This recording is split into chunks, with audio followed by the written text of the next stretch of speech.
aina following nene nnyo ku social media era yagamba when the looting starts the shooting starts era Twitter yavaayo n'ekyogerako ekyo nebanga yakiblockinga bonga borensonga nti alina following naye unlike that nze ekyaffe waneeno kwegamba kirimu kamunguluze mungi Latifa there's a lot of politics at play mukyaffe asimayi lwaki Facebook nga yesaawa zino epickinga interest mangu nnyo mu kintu kyaffe like tewali kibaddengawo mu election period bwe bafuna interest into blocking eno page tukole kineeno ng'ate ekya UCC kye yali yegezaako kugamba bafuna obuzibu n'agamba tewali court order so kati in this case just nze kye neebuuza nti complainant yani esaawa zina complaininga you understand but Facebook doesn't need complaints. See, when we came back to the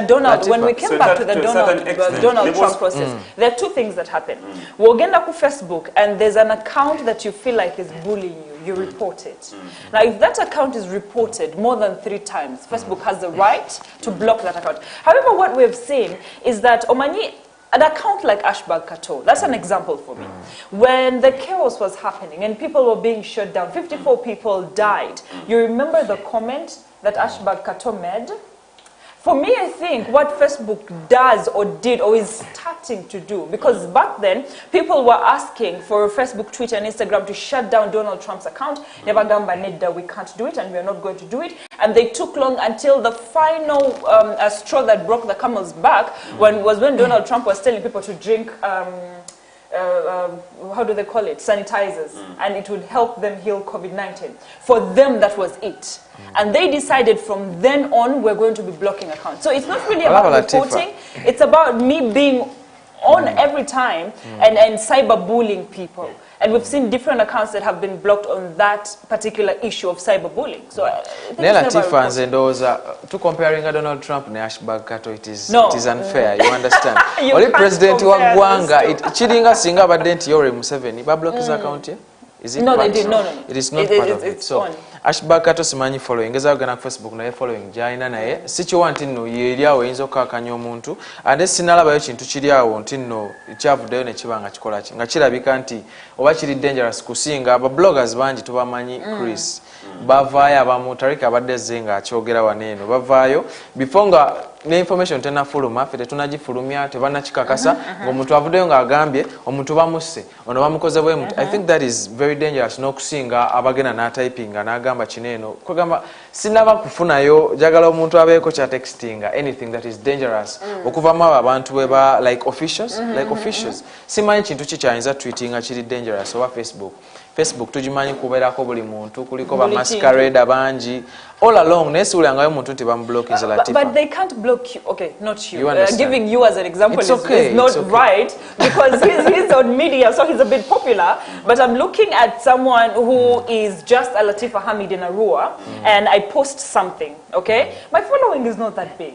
Okay, there's no need to block me. But Ashbag Kato is someone with a following.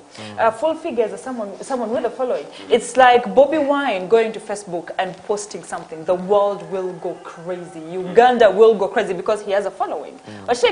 So at the end of the day, my call literally is to have these people use social media carefully. They should use it responsibly because where we are, even our kids nakuzino, bamanyo kozesa internet. You have a kid who is 13 years old, Alina Simu, and he's going on internet, YouTube, Twitter, and they know these things. So we ought to be careful about what we post. We talked about when the chaos happened, and then people, leaders, were posting and saying, they're thieves, kill them. They deserve it. You don't do that. At a time when the country needs your leadership skills and your words to make things better, it is wrong. Absolutely wrong for you to do this that. Timing, timing is endoza sinungi because problems that sinzo facing akati timing ebintu bingi ebiza netugamba why now lwaki sawa zinene. So I think bingi like for example nkuwechi ekize like timing Chris obadde ng'oyogera no president ali mu commissioninga bintu agulawo obutale agulawo enguudo mbadde ngambala ng'obuza Tariki lwaki kati lwaki president essaawa zino lwali muko is it a campaigning strategy oba omukulembeze w'eggwanga agenze kugulawo katale amidst campaigns. Is it a campaigning strategy? I just want to tap into his mind. I think it's a blessing in disguise. Okay. Because ngena kugamba nze I'm a president of because constitution yaffe because lava Chris constitution yaffe ategamba president step down as a president asigala ye president wa Uganda, you understand, so akozesa mateeka ga amafu ga male motereza yes thank you. I need you to repeat that mateeka ga amafu nesiri mbaka wa parliament and then who is failing ogitereza ababaka ba parliament bo benyini because mukasera nga kano president ayino stepping down naberanga waliwo ebintu ebimu byavaako naye kati naye agenda kukozesa ekyo naye human being ayagala akalulu abenga agulawo oluguudo oba obutale ndoza babeera babuterese eyo nga babutaddeko yero balinza okubusala babeera babusiiga olemekola sikimanyi ekyo naye nga so I think it is a blessing in disguise naye kati kino ekintu kya Facebook okubanga yavuddeyo ne blocking nze kipya gyendi Latifa kipya gyendi Facebook tugimanyi eriko buli muntu ogambye following bantu banja bazze batawanya government ano nogotera okwogerako naye nga government wevireyo nekola petitions tusaba Facebook kola kino galawo kino muba mwino giwuliriza nekigaana so this time round Facebook yo yatuddeyo neyerowooleza ne following hashback kato n'abalala nesalawo eberenga ekola ki blocking accounts zaabwe I think it is kiina backing yakyo yeah China backing timing yakyo mbelati hashback kato and the Facebook did its part but my other interest slightly related naye Chris ngato nagenda mulese erinnya eryo omwami oyo omwami hashback kato gwe nalabye nga ataddeyo ka posting ako nti abawagizi ba NUP mwena tubakubiriza oba ogenza otwikinga wali eri wansi eno olaba muzeeyi musazi olw'ensonga ki mulaga obukyayi yakikoze you finally decided to mention a name anyway Uganda Media Council naye yavuddeyo nekanigamba nti bwennamawulire abatali accredited by the Uganda Media Council tetugenda kukola museera temugenda kola and I think for me I support that but Electoral Commissioner I read the statement yesterday in their Twitter account nga bagamba bwennamawulire abali accredited bagenda okukola ku tally center ekyambogo then bano abala batali accredited by the Media Council kasuba ng'olina na ID eya Media House osobola okukola ki covering the elections. Exactly. Media Council, whatever in Uganda, if you're not accredited by them, you cannot cover the elections. I think it's about how you ingest the information that you have been given. Because we were at the Media Council, actually we were at the Electoral Commission recently as STV, and we had gone to have our journalists accredited to cover the elections that are upcoming. So we went there, and of course there was a very, very long line of these journalists being accredited. And like Adam says, the time when we decide to do things sometimes are questionable. We have 2 days to elections, and we have how many journalists that are going to be accredited from different media houses? Some media houses have over 80 people that are going to be accredited, although some have 7 people. So at the end of the day, abantu banji nyo, and it's not only journalists who are being accredited. We have people who are going to man that tallying center, the police. They're supposed to be accredited. We have observers. They're supposed to be accredited. We have people who are supposed to be the Red Cross, and all of them have to be accredited in that same center, which is at Serena Hotel, yes. So when you look at these things and the timing, that's where the problem comes in. But really, I don't think I have a problem with accreditation because it's important. Imagine you're getting Ashbag Kato, I'm really sorry that I'm using your name in this particular process, but imagine you're giving Ashbag Kato the chance and opportunity to go to the tallying center and then talk about the results. These are people who are used to making things more than they are. And at the end of the day, when we give them a chance to do that, you're killing the process of giving due information to the public. But the whole process, I think, doesn't have a problem.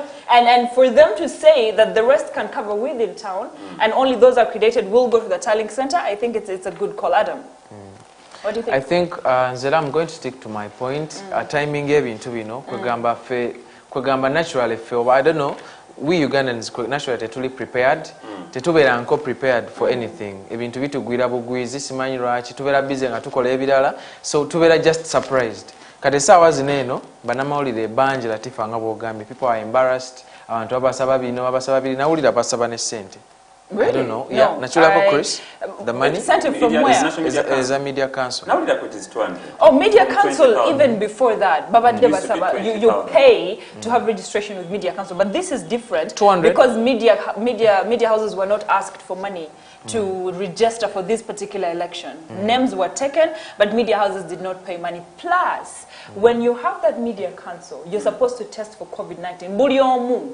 Journalists, the police, everybody who is going to be at the tallying center has to test for COVID-19, but it is also free. That's where I was coming to, Adam. Atolaba, fe kwega tukola knee jerk reactions. Ekintu kimala kutomera then no salawo mulundi gumu. Yes, luli basalawo ne bagamba because move kwega move elabikirawo nti no bali bagezaako kujjawo ba bloggers.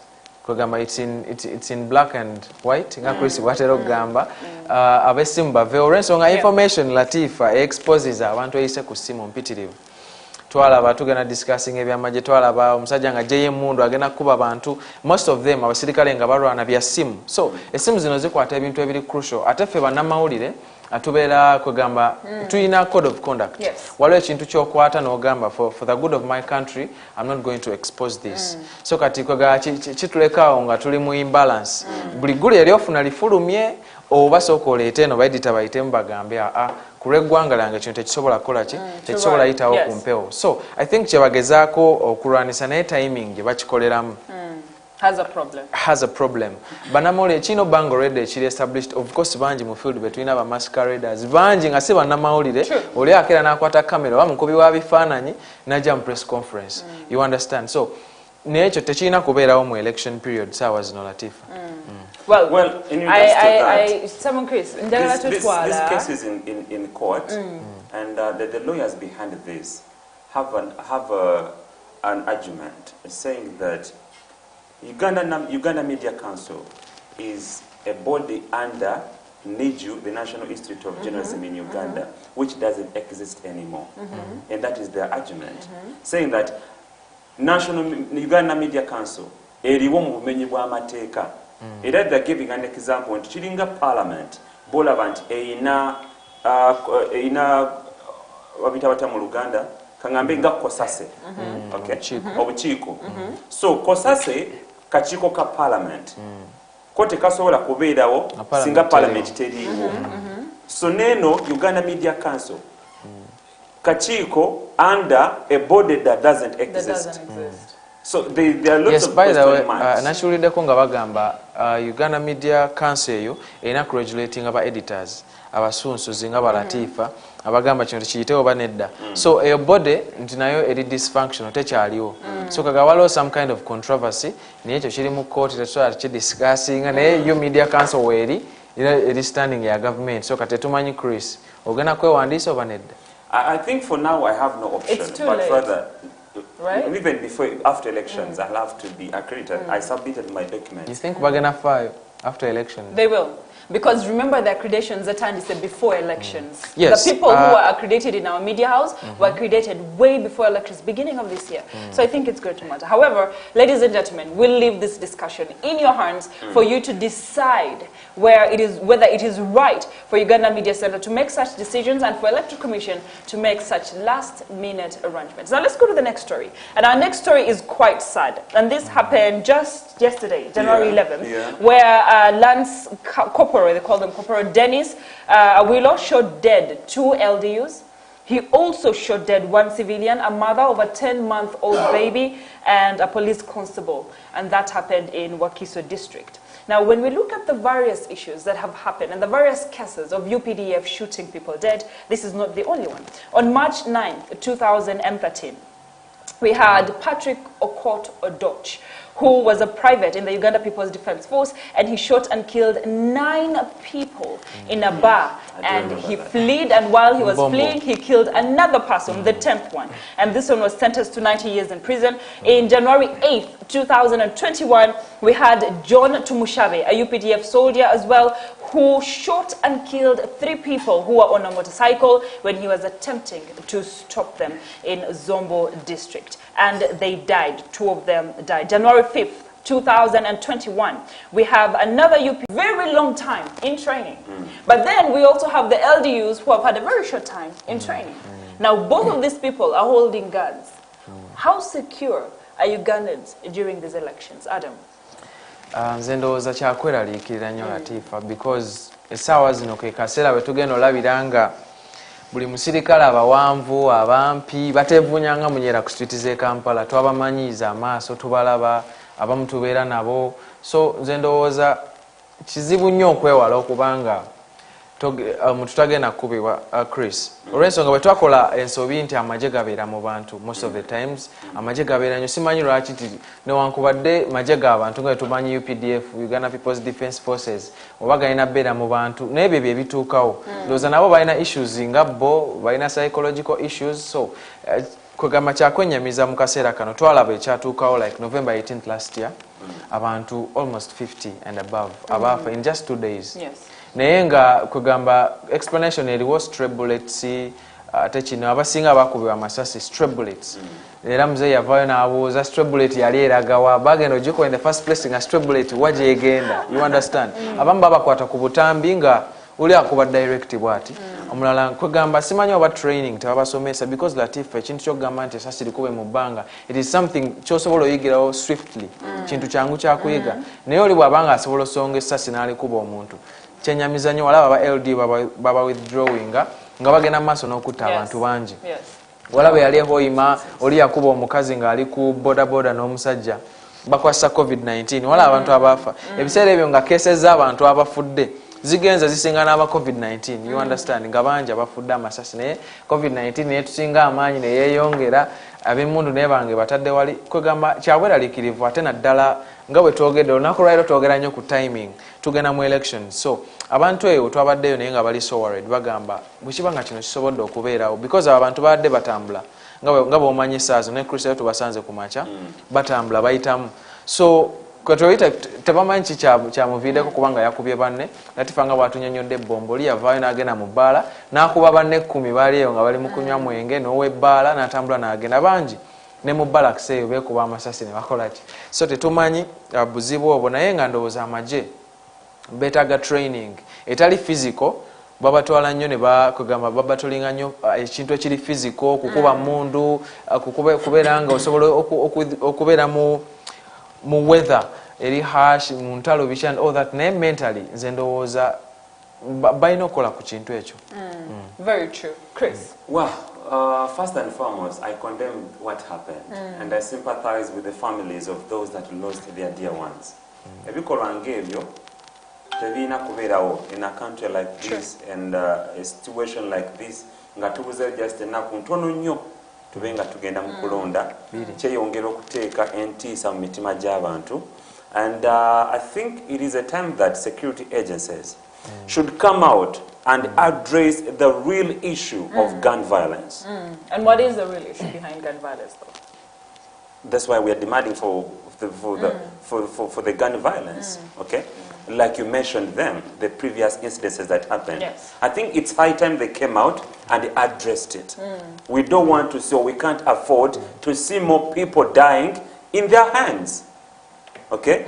However, when you look at this, these are the people that we trust with our security. Yes. If they are turning against us in one way or the other, chitunakuwaza chituleetera n'okutya mu mitima gyaffe. N'ekirala, when you look deeper into ab'ebyokwerinda, there are quite a number of issues surrounding them. One, I think it's Adam that has talked about it, the issue of training. LD used that went zaali myezi mukaaga, just a few months, nti bavuddeyo. The police are constables. It's less than even half a year. Nga babajjayo babawe mundu bagenda mu bantu. Ugateko their welfare. Yeah. That is important. Okay? That is important. Engeri gye basulamu, engeri gye balyamu, ebyo byonna, those things have to be looked into. Otherwise, nze ndaba bwe twolekera mu maaso eyo, ndaba ng'ebintu si birungi. Naye still this, I will not stop saying this. Ekyobugagga President Museveni kyagenda okutulekera ng'eggwanga, singa aba avudde mu buyinza, ge magye. A lot of money has been invested in the army, true. In the army. Security of when the you look at our national budget, they take the biggest share. if they're taking the biggest share and their welfare is one of the issues surrounding surrounding them, that means where's the money going? True. Okay? Utulira police, their circle. Sente zaabwe tebazirabako. The last time we checked, babasuubiza nti mu mwezi ogwokusatu guno omwaka bali bakufuna sente zaabwe. But even up to now, some people have not received their money. So all the things have to be looked into. Otherwise, let's wait for the report from them to find out what exactly. Well, the report has been given. Deo Kiki has. No, investigations are still going. Deo Kiki has said that the reason why this particular soldier shot people is because he was mentally unstable. And then there was a report of the other incidents that happened that said they were drunk. So we have two things that are happening here.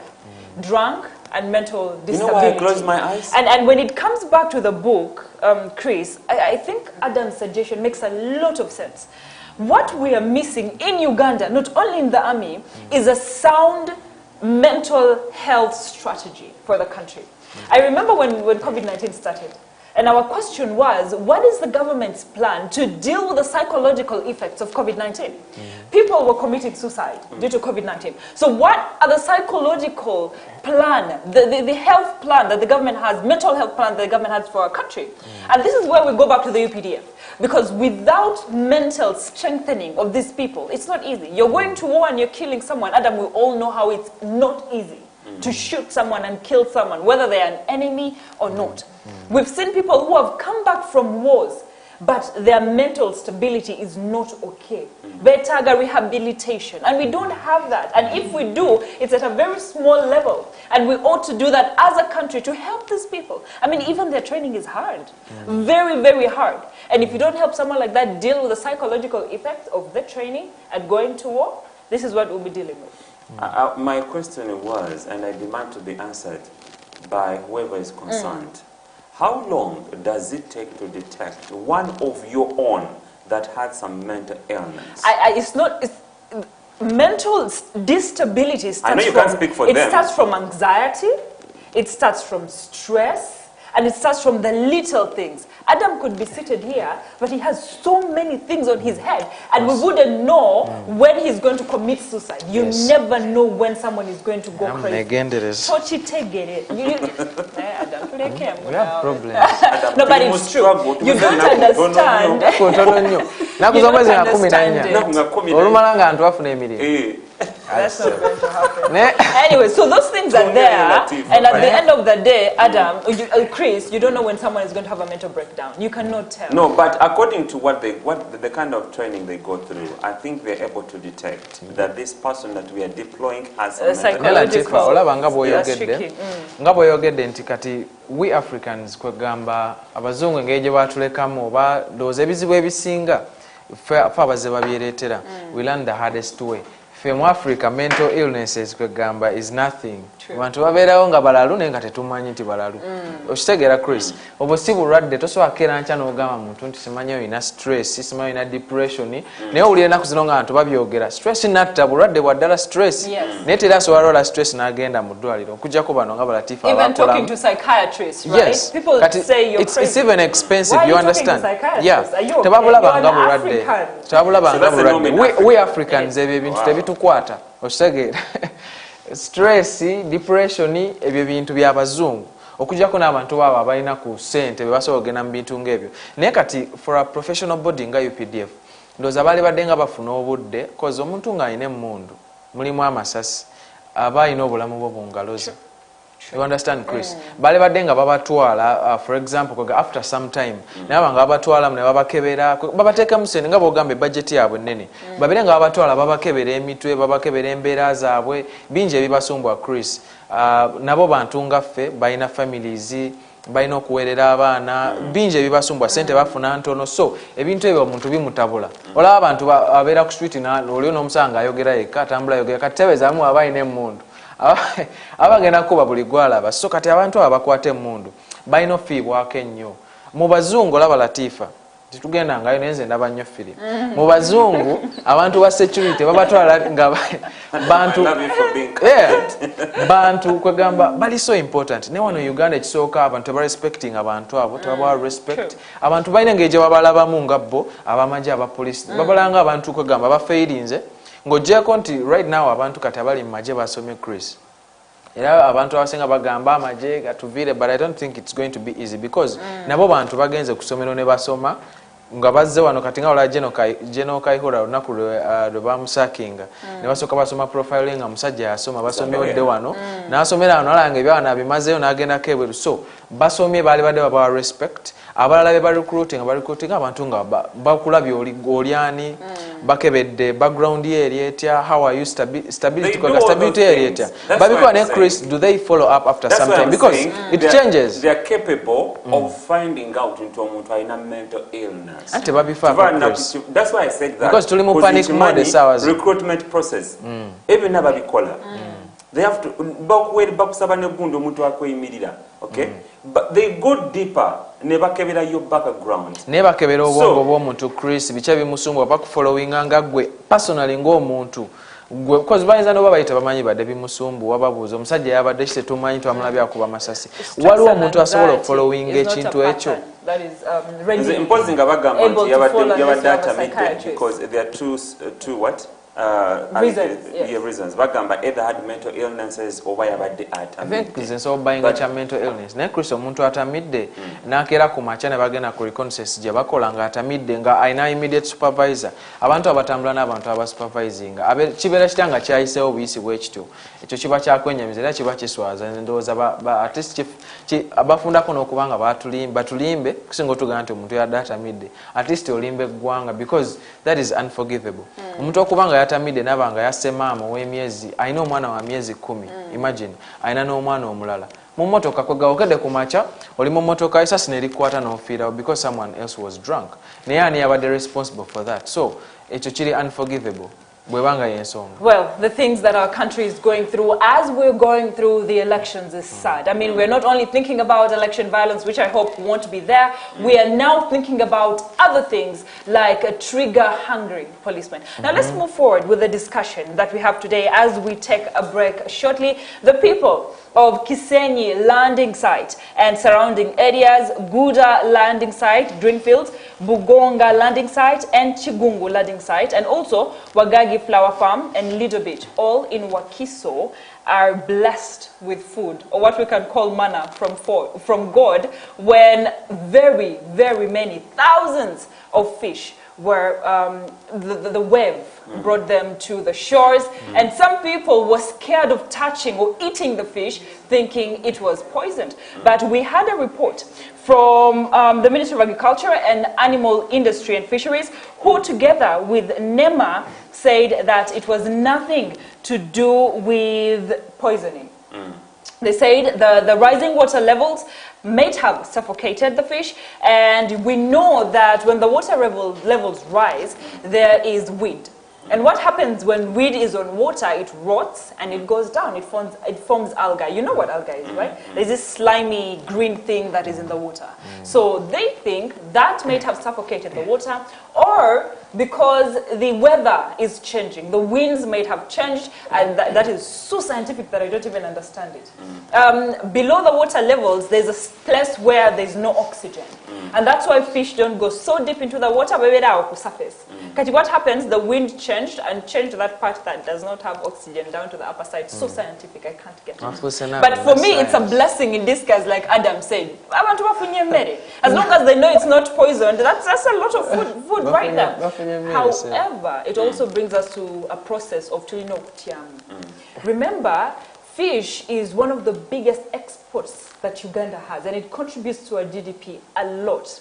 Kati, when you have fish die like that, a lot of it.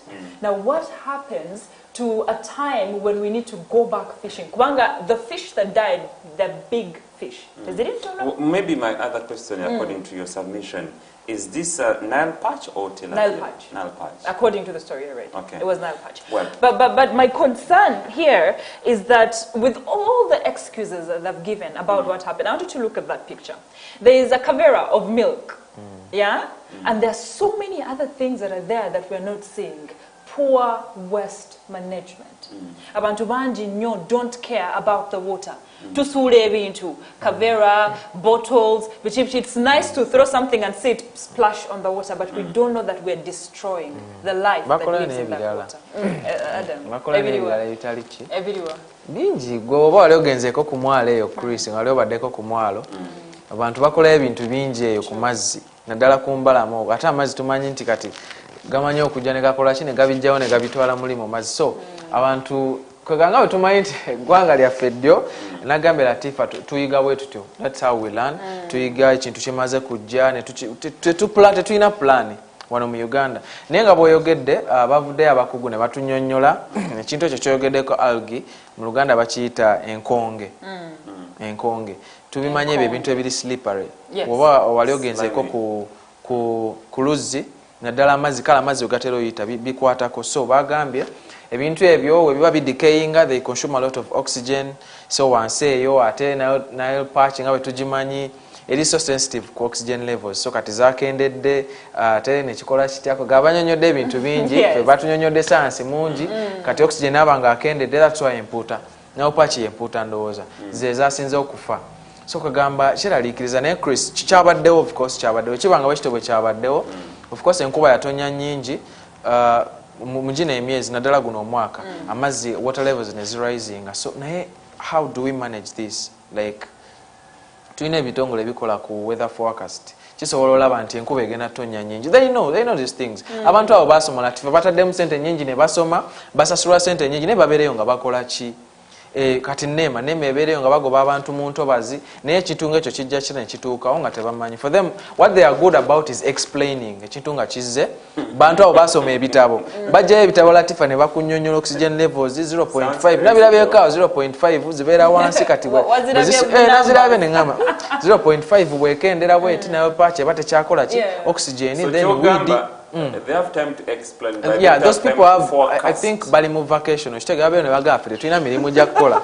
you understand because yeah baba tebamanyi kyakukola kati ekintu kimala tuukawo ne bagamba kati kino kyatuusewo they know they have a lot of theory oba kiddayo ku biki bye tusoma they have a lot of theory they can explain everything naye kati olwadde eggwanga liri mu loss ebyennyanja bingi bifudde Latifa nga bw'ogambye tuyimira nnyo ku byennyanja tulina wano lake body ekyasize okuba ennene eri fresh water wano mu Africa lake Victoria abantu badipendinga ku byennyanja abavubi nze ngendayo nendaba abaana ku myalo oli agenda n'aloba n'atwala n'atunda kati ebintu ebyo biba nga bifudde essaawa zino eno kiki kye batunnyonnyola oxygen levels so what is the question so what I was speaking to one of the experts in fish. Nangamba nti kino ekintu kibeerawo buli mwaka. Nangamba sometimes kibeera mwezi ogwa December ne January. Have we seen this happen in Uganda before? I don't remember a story about this. No. Not to this yes, extent. I don't remember. But fish angabi bitera okufa mu mwezi ogwa December ne January. Some era attributed this for two reasons. One, it could be change in temperature. Nekirala kimwogeddeko ekyenkonge those slimy things. Nti bisalako oxygen naye banga tebikola ki tebisa. Naye his observation was agambye Nile patch si empuuta. N'agamba kyo tekiwugira ku surface kikkirira ddala wansi. So chances of it surviving is high.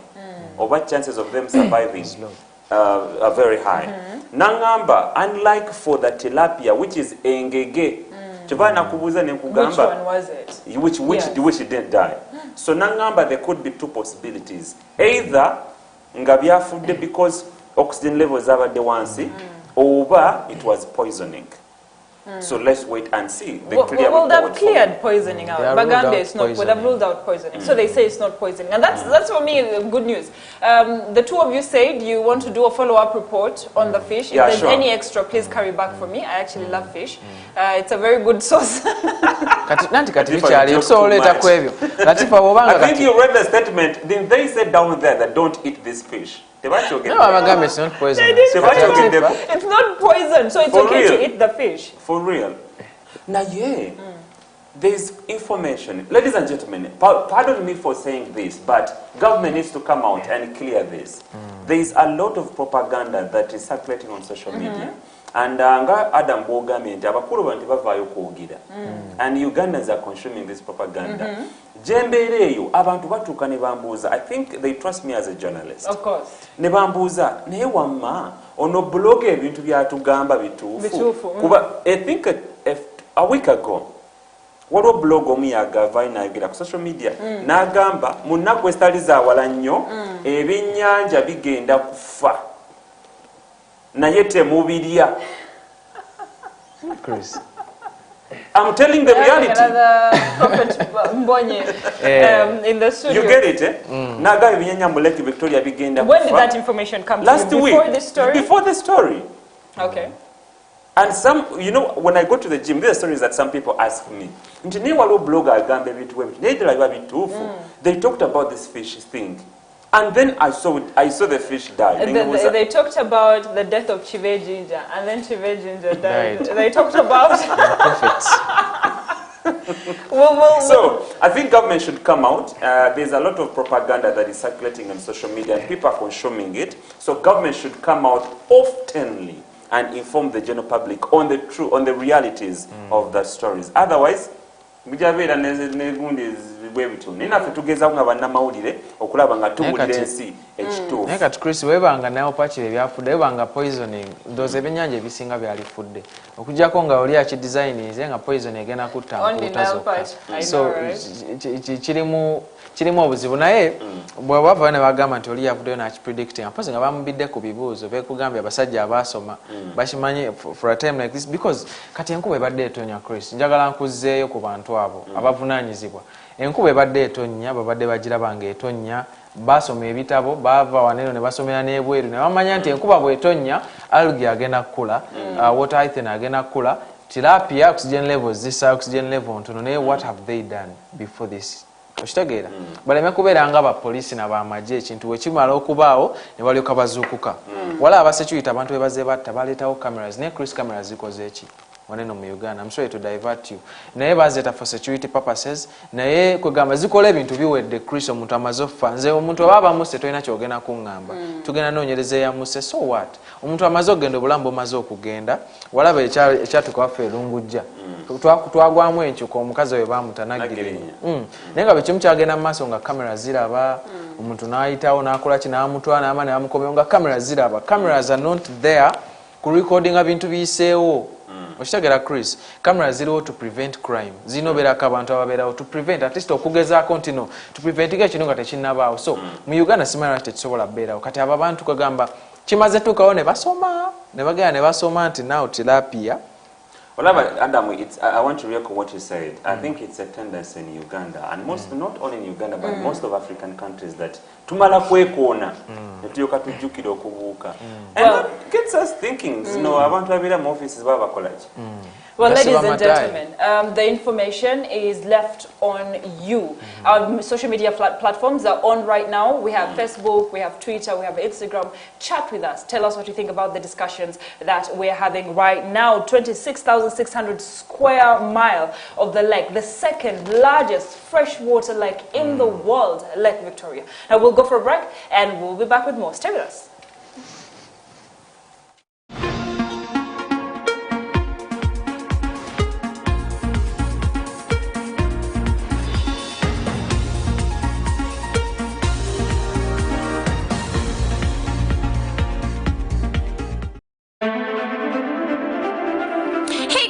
Watching STV, select for fun.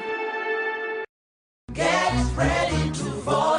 Dear Ugandans, let me take you through what you need to ensure that your ballot paper is properly marked. On arrival at the polling station on polling day, wash your hands, wear your face masks, and observe social distance to limit the spread of COVID-19. Ensure that your hands are dry before you receive a ballot paper from the polling official. Mark your candidate using the authorized mark of choice. Use either a tick or a thumbprint. Place the authorized mark of your choice in the corresponding space for your candidate using a pen or a stamp pad provided by the Electoral Commission. Ensure that your tick or thumbprint does not cross to the other candidate's space. If that happens, the vote is invalid and therefore will not be counted for your candidate.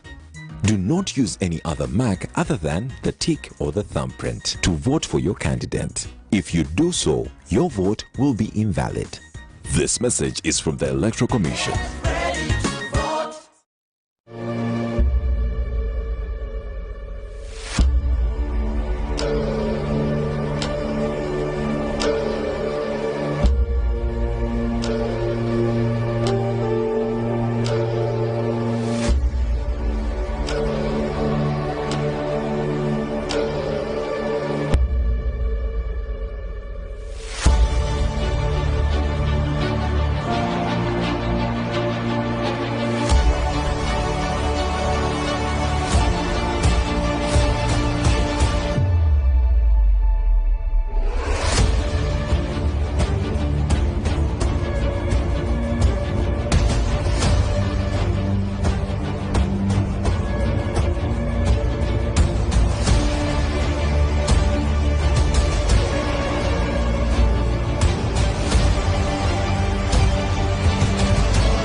Kwerinda nkulu nnyo era omuntu asaanidde okwekuuma n'ebibye. Wano nno Eagle Eye Security and Technologies Limited weeviiriddeyo. Balina buli kika kya CCTV camera, alarm systems, bw'owa ekidduka kyo ng'emmotoka oba pikipiki. Weefulire GPS tracking system okuva mu bakafulu bano. Balina fensi z'amasannyalaze, razor wire ne access control ez'enzigi. Basange Najjanankumbi, Entebbe Road okumpi ne Shell Kazi. Opposite TNT Supermarket. Bakubire ku simu 0705 367 732 oba 0789 357 099. Eagle Eye Security and Technologies Limited.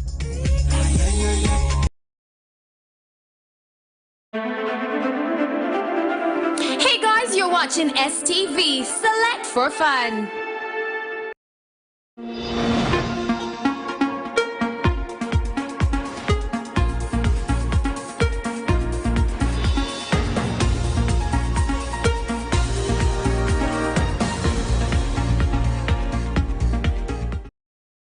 Ladies and gentlemen, thank you for staying with us on the first show where we have a lot in store for you. We'll be discussing a number of issues, and this is the time when we want you to join the discussion and tell us what you think about a number of issues that we spoke about. But most importantly, our question for today is that you're going to vote on the 14th of January 2021.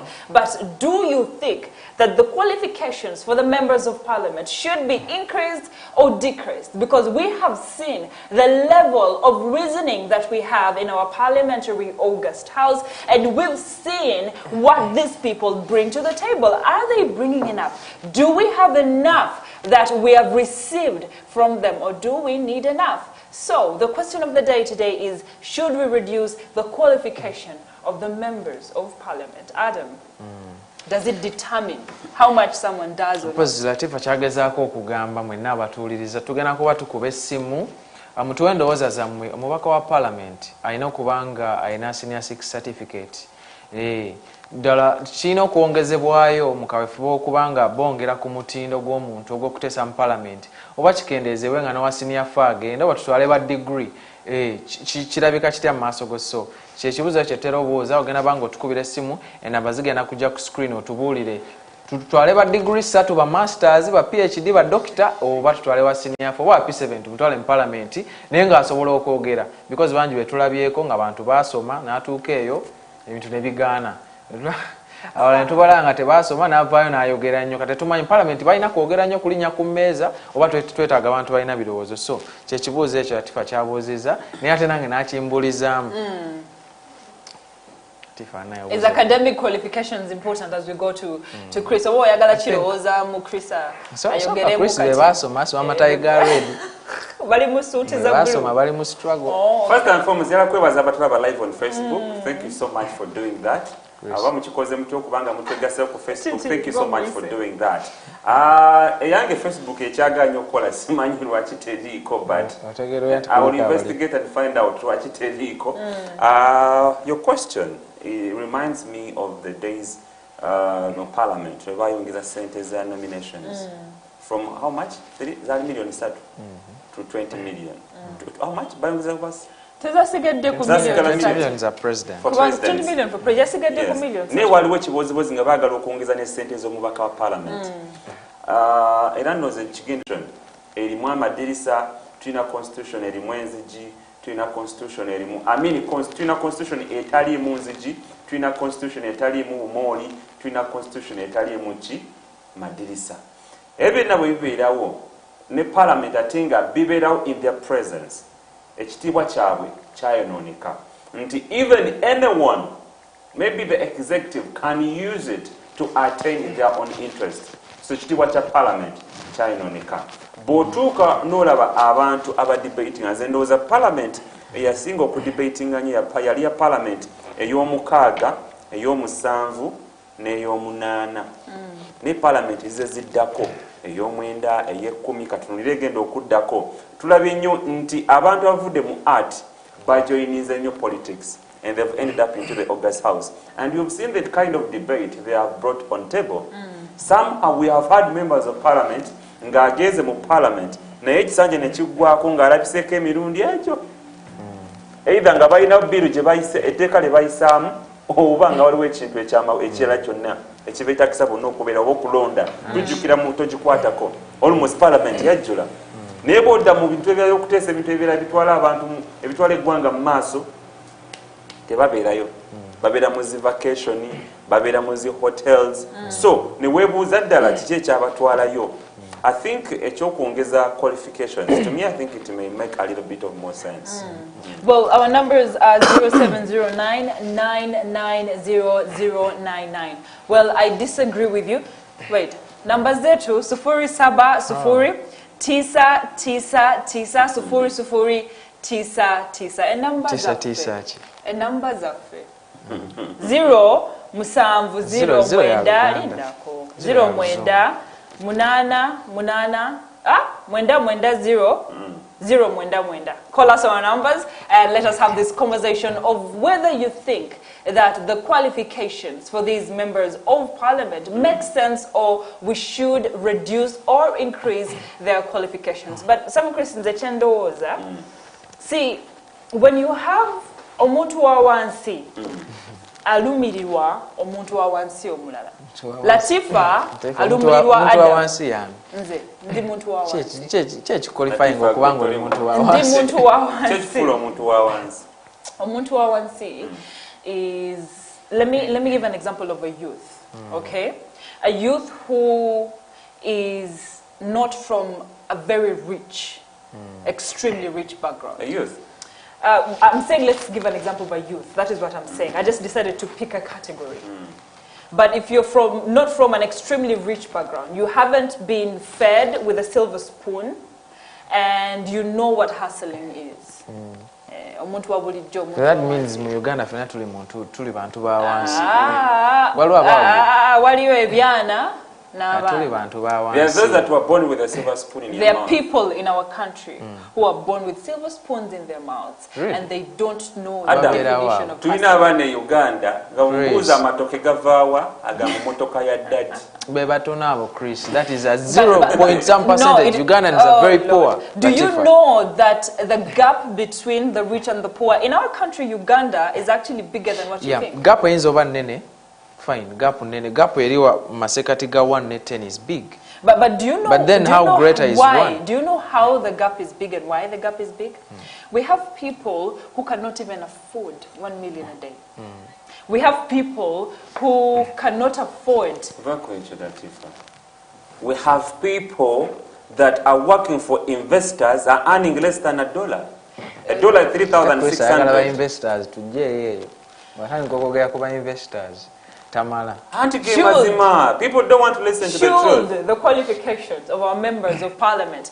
No, you're speaking about the gap between the rich and the poor. And why I'm saying that, do you know where that conversation came in? I will still repeat that I think the qualifications should actually be decreased. However, why should our parliament even discuss in English? Because we are discussing it for who? For the US or for the British that colonized us? Who are we discussing it for? Can I say something? We're about to remove parliament. And we're discussing issues. The only problem in Uganda is tetulina a unifying language. Now, if we had a unifying language, say Kiswahili, say Luganda, say Lusamia, whatever it is, but one unifying language. Netutula mu parliament, and we are dealing with our issues in those particular languages. Omuntu wawansi ategera what we are working on. That's why I'm saying when we increase these qualifications, we are getting people abasomi who have done PhDs, who have done masters, who have done, and these people we're about to mu parliament. I am not sure they can really deal with issues of omuntu wawansi. I think there's a gap on how you understand these two things. I'm wealthy. I don't know what it means to have 1 million a day. How do I deal with people who have 1 million a day? So for me, that is my concern. We have a call online. Hello?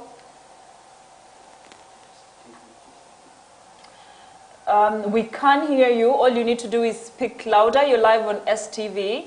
And we are on the discussion of should the qualifications of members of parliament be increased or decreased. STV. Kale sebo. Now we do it. The Konsongeyo, the non-parliamentary member of parliament, the Chimweta Kuvana Vigirizo, Yaumama. No reasoning capacity, Mukweranga, Anya Amageza Majai. Kwegamba bwe busobozi bwe twazimulabimu abalonzi kyekyandibadde kimusa okwamemba bafaananyi Kale sebo. Yensonga yange. Kale sebo tweyanzege. Thank you for your feedback. And what he says actually brings me to the question of amagezi amazale and amagezi gwofuna mu bitabo. Which one carries more weight? Okay, no, amagezi amazale. I think I can attribute. Okay, nyizo okuchichusa mningamba discipline. Chris, pick that caller, please. STV the first show. Assalamu alaikum wa rahmatullah. Wa alaikum salam wa rahmatullah. Bulungi sebo. Kakati ngetepadde nteesa. Yes sebo. Gavumenti yaffe no yafaayo obulungi nnyo okusomesa abantu ngeri gye bagenda kuteeka mu kulonda era abasinga obungi tebamanyi ngeri gye bateekeddwa kusoma. Wange? Yes sebo. Ogambye gavumenti evuddeyo okusomesa abantu kola ki? Ngeri gye bagenda okulondamu? Evuddeyo obulungi okusomesa abantu ngeri gye bateekeddwa kulondamu ky'oba olaba obululu ennyo obugenda okufa.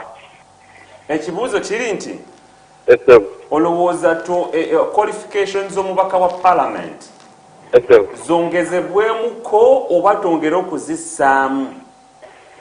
Bongere okuzissaamu. Nsonga ki? Wangi? Ng'owa nsonga ki lwaki bazissaamuko? Well, I think we should make the question very clear to our viewers that ekibuuzo kiri nti bw'otunuulira ababaka be tulina mu parliament olunaku olwaleero oba emyaka egize oba ebisanja ebize biyitawo olowooza qualifications oba obukwakulize obuyigirize obw'omubaka wa parliament atubwongeremu oba twongere okubussaamu? Olowooza abaliyo bakola oba tumaintainingiraawo nti olina kubeera na certificate ya senior 6 okufuuka omubaka wa parliament oba president w'eggwanga? Tutambuliraawo oba tuyinza okugamba n'owa P7 oba wa senior 4 naye ajje yekola ki yetabe mu kuteesa oba tufune ba degree. STV. Hello. Good morning. Yes, I'm on Chris, Latifa and Adams Mayambala. This is Henry. Yeah, oh no. How are you, Henry? I'm doing well. How about you there? We are doing great, not complaining either. Obuli dewa. Mirimu. Me mujitubuuba struggle. Struggle girimuwe. Niye togendera mu struggle Henry. Asobola genda mu struggle. Obulamu nkyabwagala. Olowooza qualifications ombaka parliament tuzongezeeko oba zisigale we ziri oba tuzisse? Nja kukkiriziganya ne suggestion ya Latifa egamba nti zibeere decreased. Kubanga in this case we don't need academic qualifications. We need sober people who are going to think for the people who are really abantu babulijjo abawansi. Be bantu betwagala okugenda otukiikirira so si muntu asomye nnyo. There is a saying nti omuntu asomye nnyo ekiseera aba nafuuka ekirala. Omulimu gw'omubaka wa parliament mulimu ki Henry? Omubaka wa parliament aba alina okututeeseza ffe nga ffe abantu beeno wansi ababa bamwesize kutusakira kyenyinza okugamba. So teyeetaga kubanga asomye nnyo wabula alina kubanga ali soba nga he can think outside the box. Okay, thank you so much. That is sober. Thank you too. Sober is someone who can think out of. I mean, if you can't think out of the box, then you're not sober. You know, I'm one of the people that I think we should do away with the box. But when you get a mass, right? A box you get to yambi. Box area. No, Jibagamba think outside the box. We should do away with that box. We don't know what is in that box. We should start thinking without even that box. Kuba bolaba Adam mutya kuchiche twat andise nacho. Nti ebintu ngeri je bigenda maso mu gwanga. Tumala kwekona. Natujukira okubuuka. So in that process you need to think without outside the box. Okumanya how you need to strategize. Naye ate kati box etujijjewo. Box is streamlining. Ekuguidingako. Cut me a slack. Kategeza ki kuya kwisako. Cut me a slack. Cut me a slack on that. Judge me less. Kale. Ze kachendoza Latifa. I don't. We have a caller. Let's give you the first show. Hello. Yes. Good morning. Morning, sir. Your name and where you're calling from? Yes, this is Adam calling from South. Oh, Adam, namesake. Adam, yes. finish up this call. Pick up the phone call and talk. Yes, Adam, how are you? I'm fine. Assalamu alaikum. Alaikum salam. Mr. Adams. Yes, sir.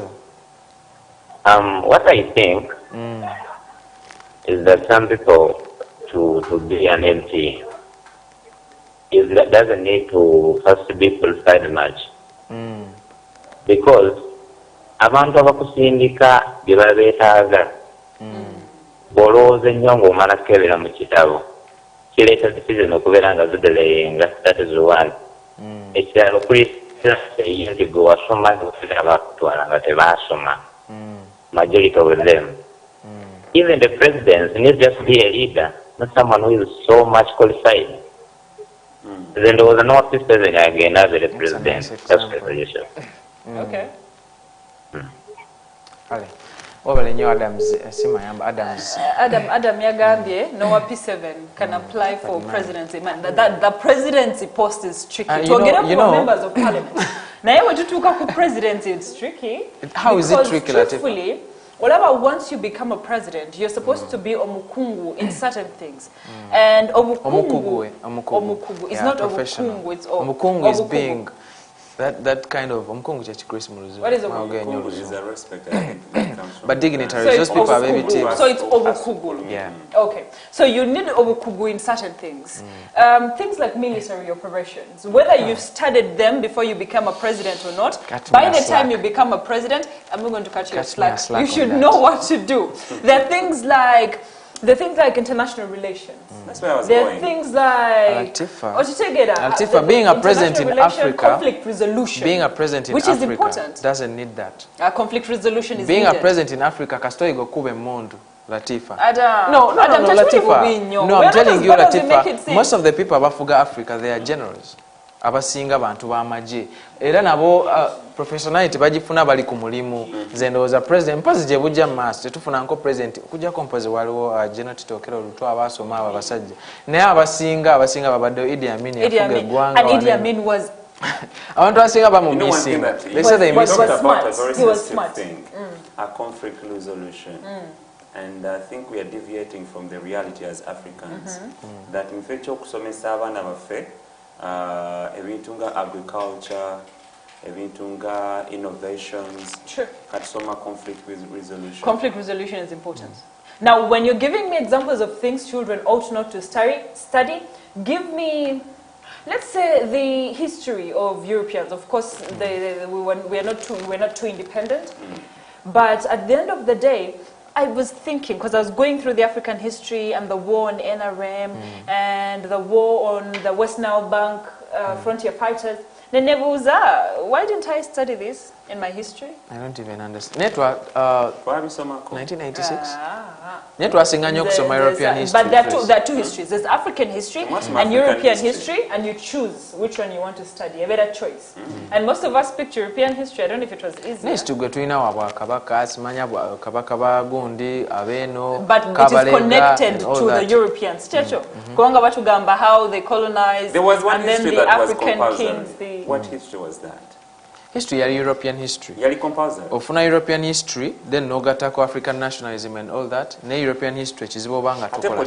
Either osoma West Africa or side zenu, nenga European history. Why should I study? Why don't they put it down to Ugandan history? We ought to study our history as Ugandans. And then to disome to the point that after we finish studying our history, we even study the levels of unemployment and how to curb it down. Because that's the only solution we have right now. There are no jobs anymore. President M7 1980s, we again did a Moscona Rana. Kugamaina qualification Yamanyi. President Yoweri Kaguta Museveni is one of those presidents that I know went to school. Chris will agree with me that we've talked about the Dar es Salaam University that President Museveni has gone to, Yasoma. But here's the thing. What we cannot argue is that we've had a history of presidents who are not fully educated. President Museveni yasoma economics and political science. Political science. Yabisoma tanagenda mu nsiko ba minister yanga kudde. So Latifa muntu yagenda mu nsiko kati ago magezi mazale Latifa gebayita magezi amazale oba agenda mu nsiko nabanga asobola mobilizing abanne ana mu America yagenda. I just want to ask you this question and then let you speak. How long are we going to have war-raged leadership? Whereby the leadership is not democratic, where I'm power, but then I have to go to Nsiko to fight for that leadership. Apparently, Chensko techichaliwo nyone, but it's part of our history. Esazo techichaliwo abantu bagenda kubbala gye bekalakasiza. Twala bechali Libya, twala bechali wa Saddam mu Sudan. People kati bagenda bafuna sense of nti eggwanga lyaffe. So wabanga bakoye omuntu bayimira ne bagamba no tukoye.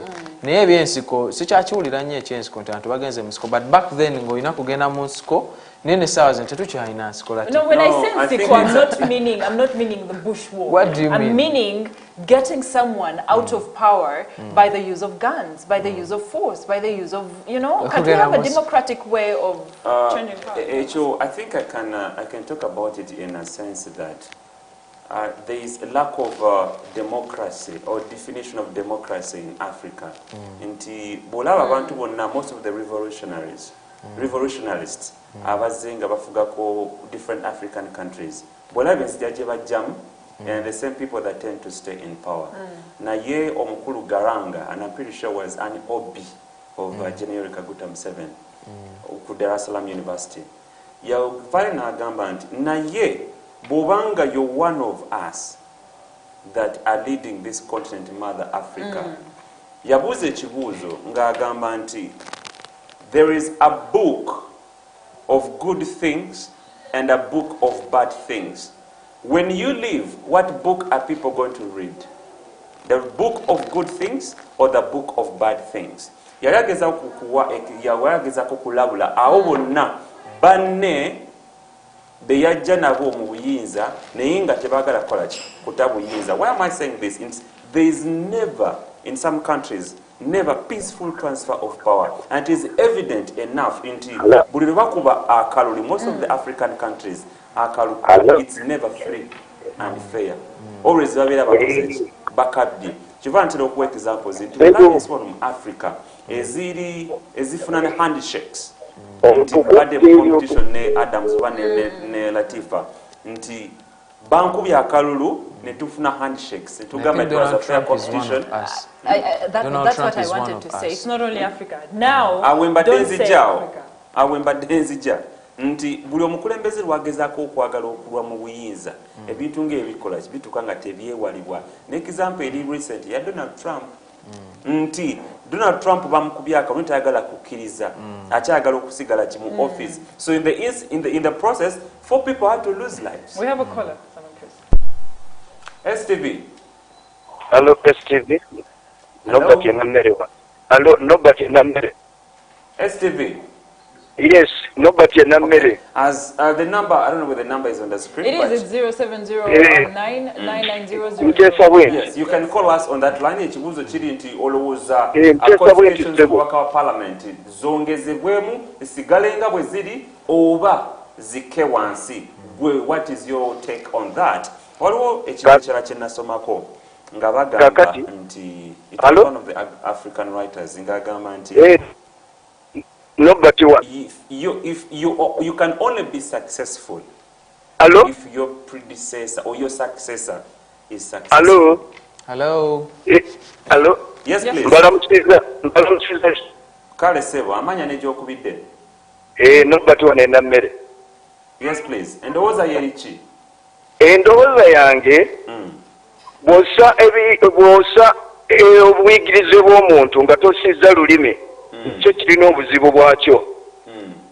Ojjukira nti abantu bonna ab'obuyigirize obutono mu paliamenti tebasobola kuteesa. Mu paliamenti kubeera kuteesa. Mu paliamenti tewabeerayo kusiika binyomo.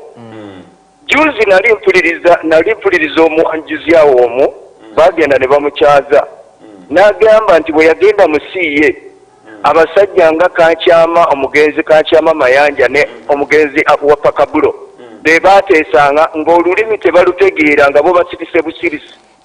Kakati wati omuntu bw'ossa obuyigirize bwe ng'ate ebyagenda okuteesa biri mu lulimi luzungu nga tebabitegeera wabeerawo obuzibu. Bw'otunuulira LC ezasooka zaalimu abasajja abayivu nga bateeseza ebitundu byabwe. Tebereza abasajja nga Christopher Idaba, Babu, Baruhindi, baani abaalinga ku LC1 ng'olaba abantu bateesa ebintu ebiriyo. Naye ne LC1 eriko abantu abatali bayesomeseddwa era olaba waliyo obuzibu. Kati wati ate paliamenti w'ogenda ng'ossa abantu obuyigirize nga bye bateesa tebabitegeera nga ne mu lulimi tebagonzezza. Ojja kussa obuyigirize n'olulimi nalwo olukyuse nti bateese mu lulimi lunansi awo bwe kijja okukola amakulu. Naye as of now nga tonaba kussa lulimi obuyigirize busigaleyo paliamenti yakuteesa si yakunyumyamu mboozi. Era gwe tunuulira abantu abali mu paliamenti abateesa bali bameka? Tunuulira mu paliamenti abateesa bali bameka ku bintu ebitaano wekanga abateesa mu paliamenti yonna balinga 40. Lwaki? Buyigirize na bintu ebiteesebwa okubantu okubanga babinnyonnyoka babitegeera tebabitegeera. Olowooza paliamenti yafuuka bizinesi? Paliamenti tefuukanga bizinesi. Paliamenti abantu balema okusomesebwa omubaka wa paliamenti akola ki. Gwe tunuulira kati kanguwa ekyokulabirako mu Mwambuka bo bamanyi omubaka wa paliamenti akola ki. Mu Buganda ne mu Gyenkaaga Professor Senteza Kajubi yesimbawo n'omutamivu, omutamivu n'amuwangula. Naye ng'ate paliamenti yalinga yakuteesa si yakuyisa bivulu. Kati tebereza waliwo yagamba mumpe ngende ndyeko kati ku luno tugenda kulya ffenna paliamenti yakulya oba kuteesa. Kati ekitundu ekyo anti tefuuka bizinesi. Abantu ffe tulemeddwa wansi okutegeera omubaka wa paliamenti alina kukola ki. Abalonzi ffe tutamanyi oba betusindikawo nabo tebamanyi. Ffe tetumanyi naffe betusindikayo tetumanyi tebamanyi kye bagenda kukola. Ebitundu birina